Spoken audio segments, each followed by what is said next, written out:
I'm a small guy from a small city. Suddenly getting a notice from Cybercrime, it gives panic to me. See, if you are dealing in a crypto transaction or any P2P, peer-to-peer transaction, the main reason of freezing the accounts is like you are getting an illegal fund in your account. Now the police checks it. The fund goes from X to Y. So this guy, this scammer, you would have released the USDT to him. He would have taken that money and gone, that USDT and gone. Now the problem is like the person who lost his money from his bank account, he is also a victim. You are also a victim. So you sent mail, you call them, no response. What to do now?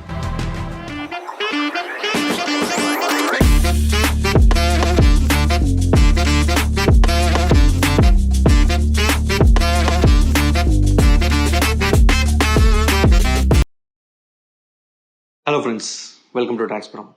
Today I'm going to make a video in English. Some of my friends from other states call me, hey, Kyari, always you're putting in Tamil, I'm not able to understand. Koncham English lo veste maaku ardhamavutund kada. Solpa English alli maadri, namku arthagatalva. So then I thought like, why can't we make a video in English? So do support us. So today, the important topic is like, why our accounts are getting frozen. I'm a small guy from a small city. Suddenly getting a notice from Cybercrime, it gives panic to me. It gives heart attack. I don't know to whom to inform, where to talk, how to do the process to resolve these issues. A lot of confusions in the mind. So in this video, I'm going to tell you step-by-step process to unfreeze the account. What are the reasons on which these accounts are getting freezed? What are the steps we need to take to avoid in future these type of issues? If you're watching this video for the first time, do subscribe our channel. It will give us motivation to put a lot of informative videos in future.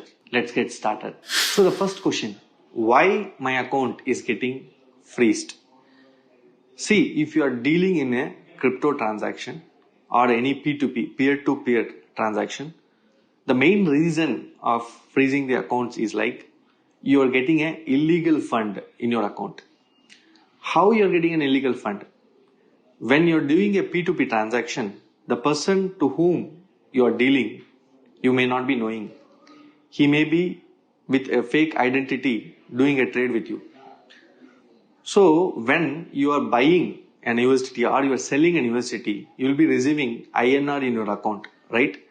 So that guy, the scammer, what he will do, he will be fraudulently taking money from someone's account and putting that money in our account. So what happens now? The victim goes to the police station and complains that he lost some money from his account. Now the police checks it.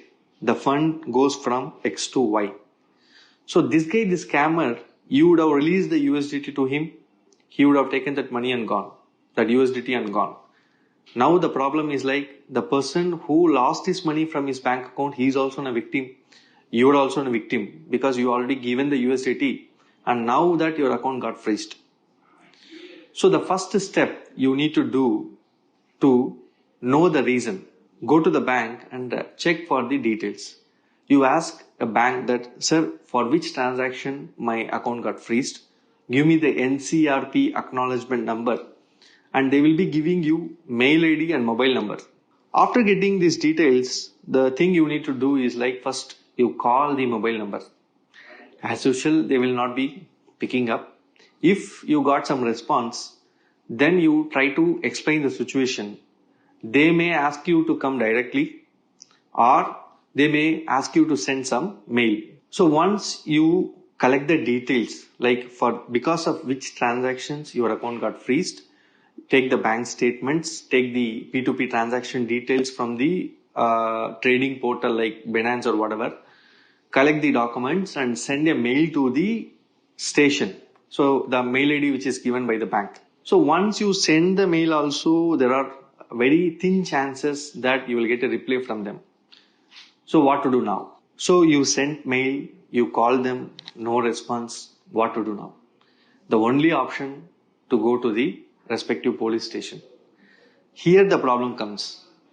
You will be in some remote place. maybe from Andhra Pradesh, Chennai, Tamil Nadu, Hyderabad, Bangalore, wherever. But the cases may be from Gujarat, Odisha, Maharashtra.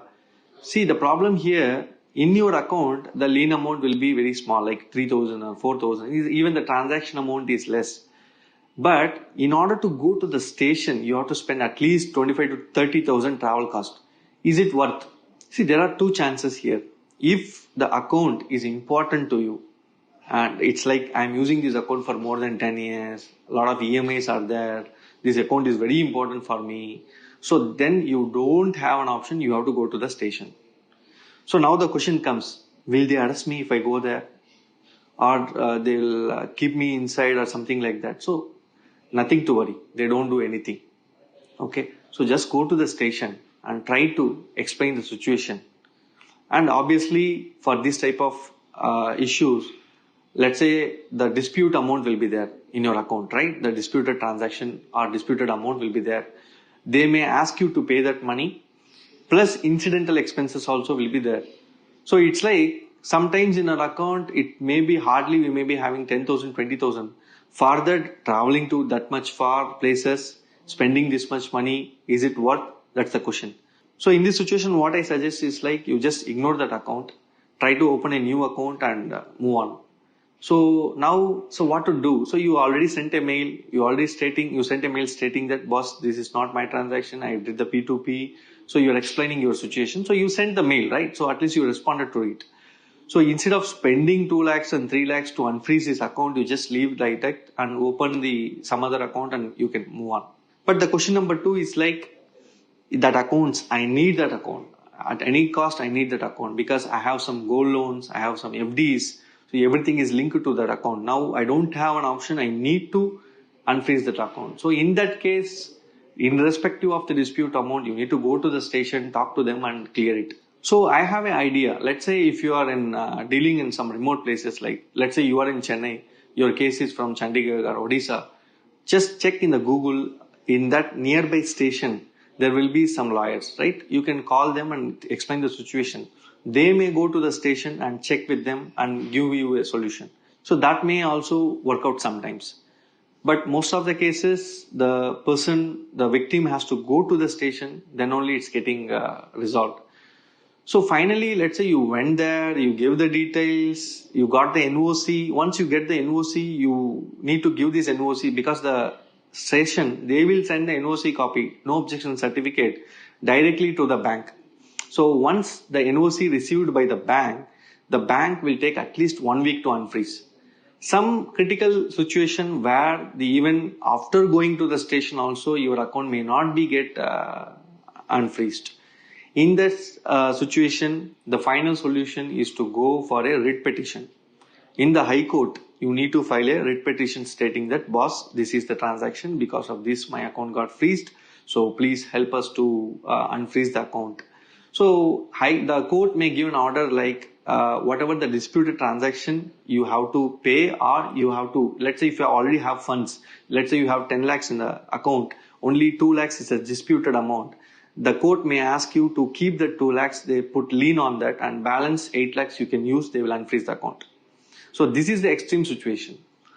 But the first solution, as I told you, try to send mail, call them, try to talk to them. Then the second thing is like you need to go to the station. If the account is smaller one, is not required, just like that 1,000, 2,000 I have, I don't need that account.